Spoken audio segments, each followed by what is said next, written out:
Welcome to part 3 of the Kingdom of Heaven series, the Astro-Wheel of Time. Even those who do not consider themselves to be spiritually awakening, not consciously at least, can sense that a great shift is taking place on our planet. Many try to hide from a true appreciation of the facts because they do not understand that what we are shifting to is radically better than what we are shifting from, and are, at some level at least, dismayed by the worsening planetary conditions they see around them. You who are consciously awakening, however, should not be dismayed by the fact that our present world civilization is teetering on the edge of collapse. On the contrary, you should be looking forward to seeing the end of the present insane system, with its greedy, corrupt materialism and its rule of fear and prejudice. Many ancient scriptures and mythologies predict that things must get worse before they get better, and you are probably beginning to see beyond this collapse the individual and global potential for something new and better, a new world growing out of the ashes of the old. But this shift cannot be accelerated by using the instruments of the old system, political protest and armed revolution. This is not a revolution of pitchforks, but one of consciousness. It can only be achieved by alignment, individually and globally, with universal consciousness, with God consciousness, and by tuning into the ideas and values, the energetic vibrations of the new age that is upon us. Specific dates are not generally provided in mythological or scriptural references to the shift, as Jesus said when talking about the passing away of heaven and earth. Of that day and hour knoweth no man, no, not the angels of heaven, but my Father only. There would be signs of global collapse immediately prior to the passing of the old heaven and earth, but we would not know the exact time, and therefore must remain watchful. As with all myth and scripture, however, we were provided with a very comprehensive astronomical time map for our guidance. And now, at this particular time, with the discoveries and insights from archaeology and allied disciplines, not to mention the evolutionary developments that have taken place within consciousness over the past 2,000 years, certain dates are in fact attracting particular attention. Take the Mayan calendar, for example. Popular opinion assumed that it was predicting the end of the world on December the 21st, 2012 at 11:11 Universal Time. Those with insight knew that this referred not to the end of the world, but to the end of a world age, the great age of Pisces, with some even making important life decisions based on that date and time. That a decisive and universally recognizable shift did not in fact occur may have been disappointing for some, but as it turns out, needlessly so. What was probably not taken into account by many at that time was that since the time the Mayan calendar was devised, several other calendars have been devised and adjustments made. The one that dominates internationally today is the Gregorian calendar, which was introduced in 1582 by Pope Gregory XIII as a minor modification of the Julian calendar, which was introduced by Julius Caesar in 45 BCE. The Gregorian calendar, however, is 8 years ahead of the Ethiopian Orthodox calendar, which is still used in Ethiopia, which means that according to the latter, it is now 2012 and not 2020. The Ethiopian calendar is very similar to that used by the Coptic Orthodox Church of Alexandria, which in turn was based on the ancient Egyptian calendar, the roots of which remain speculative, but which is still used in Egypt today, particularly by farmers, and which has been fiercely protected from change throughout the ages by the Egyptian priesthood. Whichever is the best or most accurate calendar is not in question here. Instead, it should be noted that according to all the ancient calendars just mentioned, we are currently in 2012, and that since the Mayan calendar also predates the Gregorian calendar, it is entirely possible that the 2020 we know today will mark the definitive end of the Piscean age. The teachings of Shambhala, the source of all spiritual and mythological systems on the planet, are known as Kalachakra. Kalachakra means Wheel of Time, and part 1 of the Kalachakra Tantra addresses, amongst other things, the cyclic law, the law of periodicity or rhythm which governs the universe, and some of the specific cycles within cycles of time, and the evolutionary developments that take place within them that are relevant to planet Earth and its inhabitants. The two major cycles which pervade scripture and myth are the Yuga Cycle and the Precession of the Equinoxes. According to the Hindu Yuga Cycle doctrine, cyclic time is divided into 4 ages: Krita or Satya Yuga, the Golden Age, where people are virtuous and life is blessed.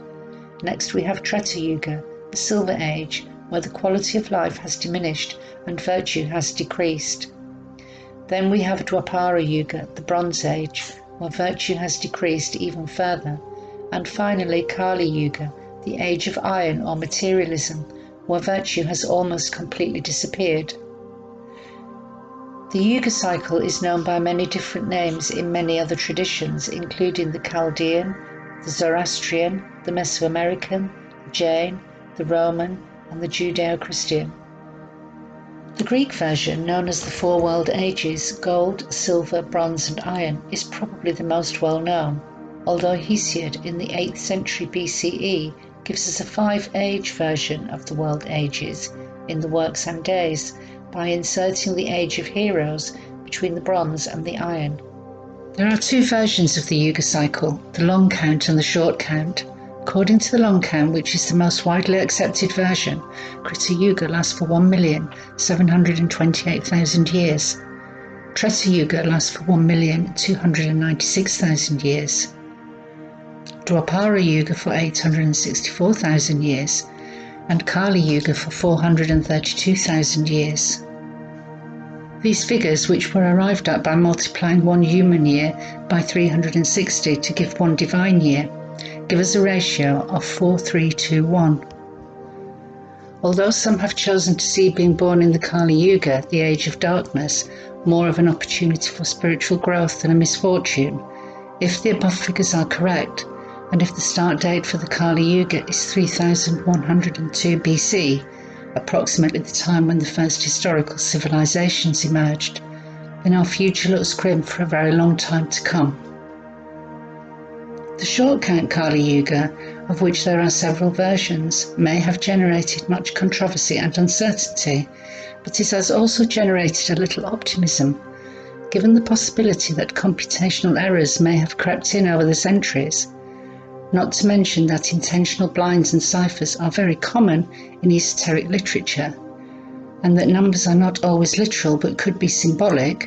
Short count proponents have come to the conclusion that the duration of the 4 yugas adds up to 12,000 years, and that a complete Yuga cycle is comprised of an ascending cycle of 12,000 years from Kali to Krita, and a descending cycle of another 12,000 years from Krita to Kali, giving a total of 24,000 years. With regard to the durations of the individual yugas, however, there is some disagreement among short count proponents. One view maintains the traditional 4:3:2:1 ratio, but omits the conversion from the human into the divine year.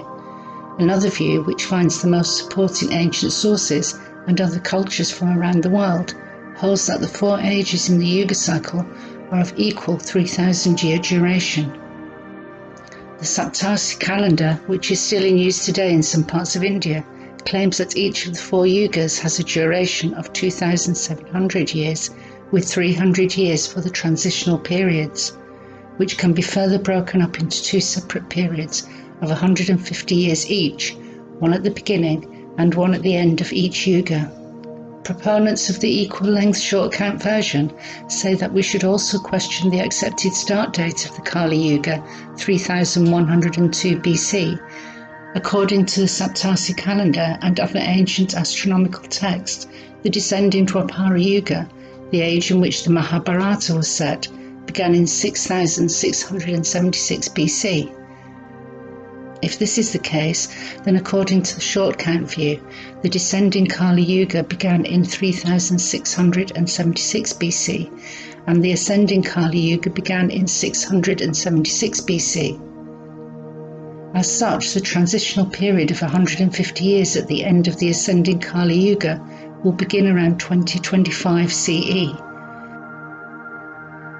Since the Yuga Cycle is well documented in several traditions, with all the first historical civilisations referring to a golden age that was destroyed in the distant past by a great flood, it is reasonable to assume that it has some basis in reality, but as yet it has not been identified astronomically. There have been theories, including the Nemesis binary star theory and the orbital alignment of our solar system with the galactic centre, but these are far from conclusive. Some have even ventured that at an overall duration of 24,000 years, it could be one and the same as the precessional cycle, which has been calculated at approximately 26,000 years. This, however, is not an easy correspondence because the internal structures of the cycles are very different. We must remember that we are dealing with cycles within cycles in the Kala Chakra, and there is no need to force any of them to correspond to each other.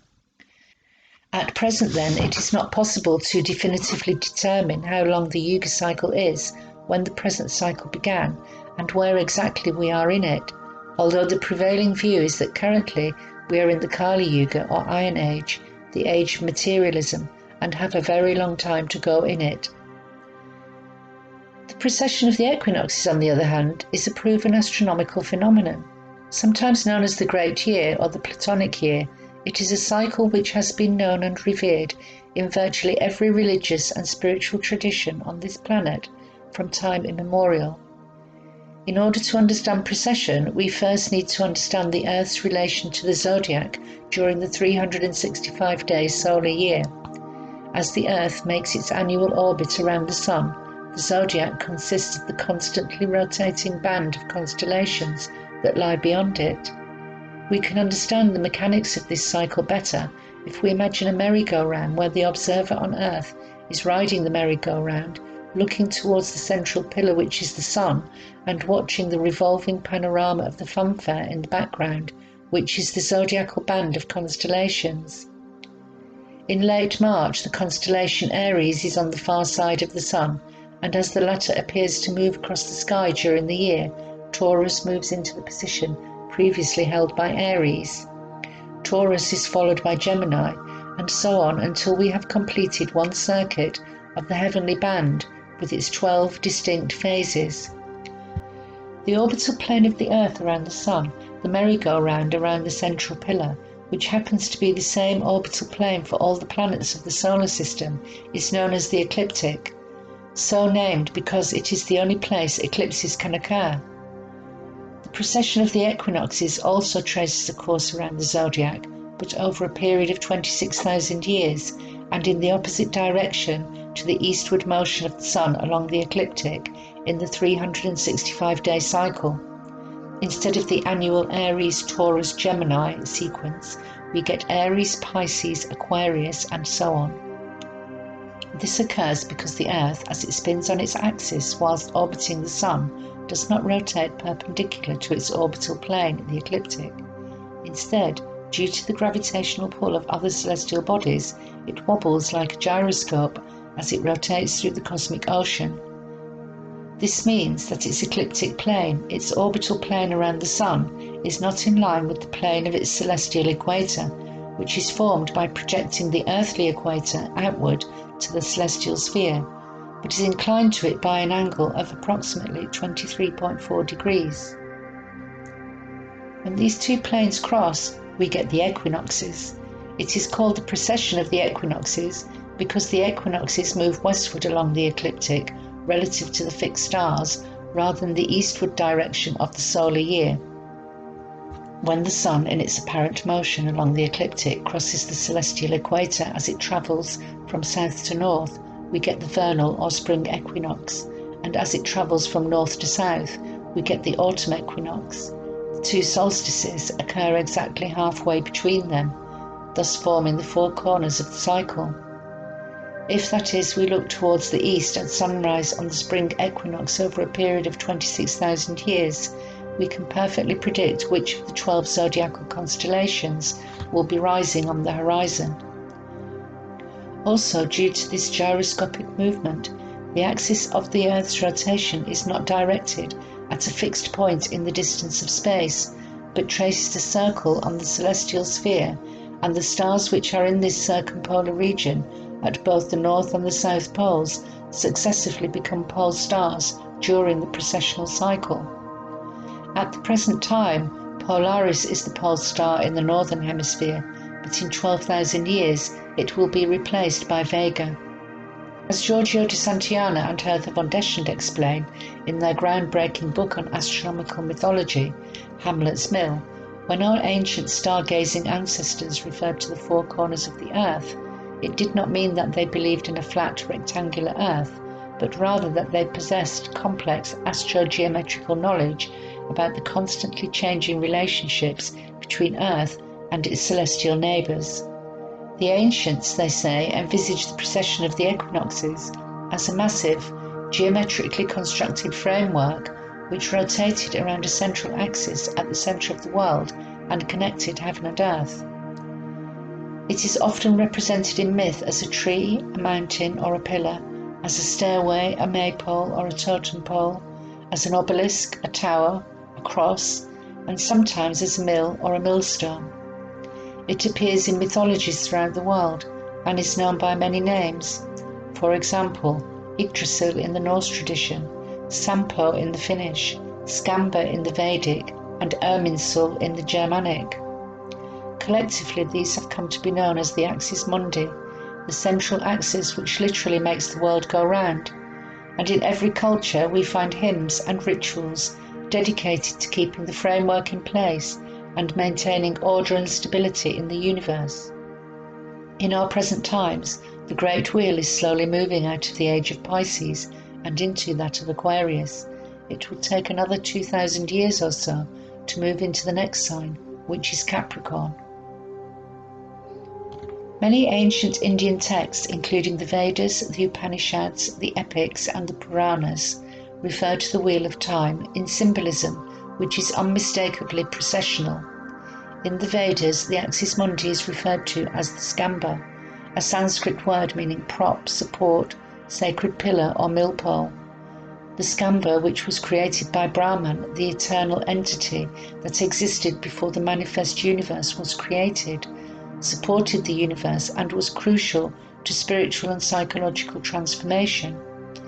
In later Hindu developments, Skamba became identified with Mount Meru or Sumeru, which also became the Buddhist Axis Mundi. Mount Meru is a golden mountain, the highest point on Earth, the navel of the Earth, the centre of a cosmological framework, the point at which creation began. According to some scriptures, Meru is presented as an upside-down or inversely coned mountain, with its base expanding up into heaven and its peak penetrating to the core of the planet and extending from the opposite side of the globe in the same conical shape, forming a pattern which resembles an hourglass.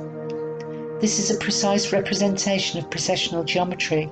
Neither the Hindu nor Buddhist cosmologies describe a flat Earth. With the astronomical key to mythological narrative, it becomes clear that Mount Meru is the invisible axis of the Earth, the Axis Mundi, endlessly and precisely tracing its path around the zodiac, and the four corners of the ecliptic plane are the solstices and the equinoxes. In ancient Egyptian mythology, we have a very clear account of precession. According to this account, long before recorded history began, a sacred pillar stood on the spot where the first sunrise had taken place, and the holy mound, the first dry land, had arisen from the primordial water. The spot is identified today as the ancient city of Heliopolis, City of the Sun. By the time the dynastic period began, the pillar had been replaced by something even more sacred, the Benben stone. This mysterious cosmic stone, named after the holy mound, wherein the creator god Atum, the supreme god who created everything including the zodiac, was said to dwell, was said to be conical in shape and to have been the model upon which the capstone or pyramidion of a large pyramid or obelisk was constructed. Perched on top of the Benben stone lived the Bennu bird or phoenix. Revered at Heliopolis as a symbol of the sun, the phoenix was famed for its great longevity. It was said that at the end of its life it built a funeral pyre, burned in the flames, and regenerated itself from the ashes. The Benben stone was later housed in the Temple of the Phoenix and was symbolic of this legendary cosmic bird of regeneration. It is not difficult to see the processional symbolism. The pillar or benben stone is the axis mundi around which the cosmic framework revolves, tracing its 26,000-year zodiacal course through the cosmic ocean. The phoenix, which constantly regenerates itself, represents the ceaseless turning of the eternal wheel of life. The dry earth, emerging from the primordial waters, represents the emergence of a new great age. Associated with this account is the myth of Osiris, the righteous king. One of the first 4 semi-divine human beings, along with Isis, Set and Nephthys, Osiris was married to his sister Isis, who was associated with the phoenix, and together they brought civilization to Egypt in the Zep Tepi, or first time, teaching people agriculture, the arts and sciences, and worship of the gods. Their brother Set, however, was jealous of Osiris and murdered him by locking him in a chest and throwing him into the Nile. After searching far and wide, Isis found the chest inside the trunk of a tamarind tree, which was later used as a column in a Phoenician palace. But when she opened it, her husband was already dead. Using her magic powers, she brought him back to life, just long enough for him to impregnate her, and after hiding his body in the desert, she remained there until she had given birth to their son Horus. When Set found the body, he was enraged, and he tore it into pieces, which he scattered across the land. The number of pieces varies according to different versions of the myth, but according to Diodorus Siculus, there were 26. Grief-stricken, Isis gathered up the pieces in order to prepare the body for burial. She found all of them except the penis, which she replaced with a golden phallus. After his burial, Osiris became lord of the Duat, the place where the sun goes at night and where the souls of the dead go before the next phase of their journey. But his permanent abode became the constellation of Orion. Orion, a key processional constellation, appears in the night sky as a massive human figure, a hunter leading the way around the zodiac, although not himself one of its divisions. Armed with axe, bow and sword, the sword sometimes regarded as a penis, he occupies a position facing Taurus and just beneath Gemini. As a result of his death and resurrection, Osiris Orion became the god of rebirth and renewal. Isis, also a rebirth figure, was connected with Sirius, which is located a short distance from Orion's rear heel, waiting to be seeded by him, which played an important role in the life of the ancient Egyptians, its first rising before the sun, marking the Egyptian New Year, and the annual flooding of the Nile, an event which ensured fertility in the land. After murdering Osiris, Set claimed the throne for himself and set about destroying Horus. Horus, however, protected by his mother's magic, was determined to avenge his father and reclaim the throne. A war ensued, but the gods eventually chose Horus as he in whom the righteous kingship of Osiris could be reborn. Thus the pharaoh was Horus in earthly life, and in death he was united with Orion and became Osiris. He was then reincarnated as the new Horus pharaoh, and thus the process continued. As the first recorded civilizations sprang onto the historical stage around 4000 BCE, the precession of the equinoxes was at the core of their mythology, with a particular focus on the Sirius, Orion, Gemini, Taurus star grouping, and to the Pleiades star group that is located within and watches over the constellation of Taurus. We find, for example, that the Orion figure, a semi-divine hero such as Gilgamesh, Yama, Theseus or Hercules, often has a companion, a brother or a twin. Both twins were usually born of a human mother, but one twin was born of a human father and the other of a divine father, or, as in the case of Theseus, did not have a twin, but had both human and divine paternity. These signify Gemini, the two brightest stars of which, Castor and Pollux, are situated at Orion's shoulder. Castor, who represents descent to the physical plane, is mortal and waning in brilliance, but Pollux, who represents ascent to the spiritual plane, is immortal and waxing. In mythology, they represent two aspects of one being, where Pollux will eventually outgrow and outshine the mortal Castor. Situated next to Taurus, the Gemini twins frequently have encounters with bulls. Of particular interest in this regard is the Orion hero Hercules, offspring of Zeus and mortal Alcmene, with a twin brother Iphicles sired by a mortal father. He is a demigod, famous for the 12 labours he had to complete. These have been matched by Alice Bailey in her book The Labours of Hercules, with the psychological challenges that accompany the sequential expansion and refinement of human consciousness associated with zodiacal revolution. So crucial was the precession of the equinoxes to our stargazing ancestors that it was recorded in a set of narratives and embedded in artifacts, texts, and monumental structures throughout the ancient world. This is a field which has been extensively excavated by Giorgio di Santillana and Hertha von Deschend in Hamlet's Mill, and by independent researchers such as John Anthony West, Graham Hancock, and Robert Bauval, so it is not necessary to cite more than a few of the countless examples. The authors of Hamlet's Mill chose Shakespeare's Hamlet as a doorway into the world of processional mythology, because Hamlet was the latest reincarnation of a long line of Orion, Osiris, Horus figures stretching back into prehistory, including Amleth, Amlodi, Kullervo, Kai Khusrau, Junius Brutus, and a host of others who are connected with the framework of the great year, often described as a wheel or a mill. The Kalki avatar, the wrathful one with the wheel, is explicitly linked in the Kalachakra teachings to the Yuga Cycle. The fall of the wheel from the sky marks the transitional period where one Yuga is ending and another is beginning. He will come, that is, to destroy the Kali Yuga and inaugurate a golden age. There are several reasons to think that the arrival of Kalki might be imminent. The forces of materialism are threatening to destroy life on planet Earth. The precessional cycle is moving into the age of Aquarius, which has all the characteristics of a spiritual rather than a material age. Shambhala impacts on the planets have increased in frequency, with the last one in the current series due to occur in 2025. The externalization of the hierarchy is well underway.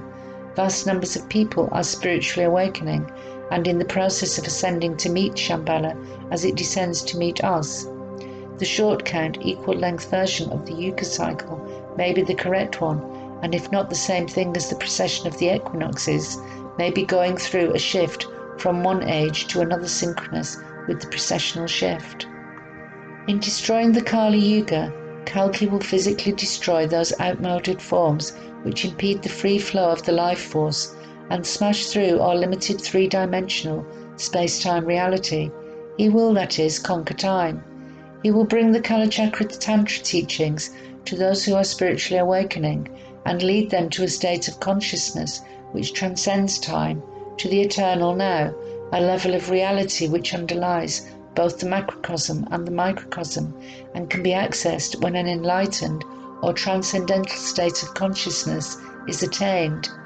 This idea of eternity as timelessness is familiar in Eastern spiritual traditions, but less so in the Abrahamic religions. According to the latter, eternity retains a temporal dimension because it has a beginning, which occurs after we die, and a duration, which continues on a linear trajectory into an endless future. Kalki is a call to arms for the spiritually awakening to shift into a multidimensional, eternal now, characteristic of a golden age, whenever it may dawn. Our ancient ancestors from spiritual and cultural traditions spanning vast tracts of time and geography had knowledge of complex astronomical phenomena. This knowledge was of vital importance to them, not out of intellectual curiosity or for determining seasonal food cycles, but because of the astro-psychological matrix associated with it, whereby every great age of just over 2,000 years wielded an energetic influence that would nurture the growth and development of human consciousness. That the celestial bodies are not dead rocks floating randomly through empty space, but conscious energy transmitters, is important to us today, not only because they indicate where we are in cyclic time, but also because they provide us with an understanding what the plan for our planet is and what our roles in that plan are. The Yuga cycle is referred to in the Judeo-Christian tradition but reference to precession are abundant. The appearance of Abraham, who was offered the ram to sacrifice instead of his son, came at the beginning of Aries. Moses, who came about a quarter of the way through Aries, lamented the return of the Israelites to outdated Taurian bull worship and is often portrayed with Aryan horns on his head. Jesus came at the start of Pisces, as reflected in the many references to fish in the New Testament, and as reflected in the now outdated use of the ichthys by contemporary Christians. Other processional references include the wandering star, 12 tribes of Israel, the 12 disciples, Ezekiel's vision, the virgin birth, the house of bread, to name just a few. Jesus said he would come again, and he gives us a strong indication of when this will be in his instructions to his disciples when he sends them to prepare for the Last Supper. He tells them that a man carrying a water jar will show them to the upper room where they will share a meal together. This refers to the coming of the Aquarian Age, where they will enter into higher consciousness and live in brotherhood and oneness. Jesus said that no one knows the exact time when the end of the world will occur, but he does give us to understand that he is referring to the end of a great precessional age, the age of Pisces, and describes the troubles that will occur at that time. Nation shall rise against nation, and kingdom against kingdom, and great earthquakes shall be in diverse places, and famines, and pestilences, and fearful sights and great signs shall there be from heaven. He tells us not to worry about these troubles and how they will affect us, but to trust in the universal consciousness which will carry us through into the next age, the new heaven and earth. The Yuga Cycle doctrine also states that the transitional periods between yugas are characterized by catastrophic upheaval in every department of planetary life, and almost always lead to the collapse of civilization on a global scale in order to make way for the new. Given the fact that we currently find ourselves in a period where world conditions readily correlate with the above descriptions, it is reasonable to assume that events on Earth do indeed reflect astronomical shifts, and that we are in fact in such a transitional period right now. We have been taught that the way to conquer time and space constituting the parameters in which we experience our three-dimensional reality, is to transcend time by living in the present moment, the eternal now. But we have been told that chronologically speaking, when we learn to live in the now, in tune with the higher consciousness, when enough sparks of light and love are lighting up throughout the world, the time will come for a shift to better planetary conditions at a global level. You have awakened to the fact that you are in reality an immortal spiritual being having a temporary human experience. Know that this shift does not simply involve a change of scenery, but refers to a shift in consciousness. And you are now using this shift as a time of preparation for the golden age that is upon us. This will involve a complete transformation from the lower to the higher self, from a lower to a higher density, from a three-dimensional to a multi-dimensional reality. The materialistic, competitive and divisive ego, the earthbound personality, will be transformed into the spiritual cooperative unity consciousness that characterizes the Aquarian Age. Through the cultivation of spiritual values and ethical restraint, through the practice of meditation, and through learning to work harmlessly with energy, you will begin to shine as the divine spark you truly are. As we emerge from the control of form and matter, know that you are consciously evolving from the human kingdom, the fourth kingdom of nature, into the kingdom of souls, the fifth kingdom of nature, the kingdom of God.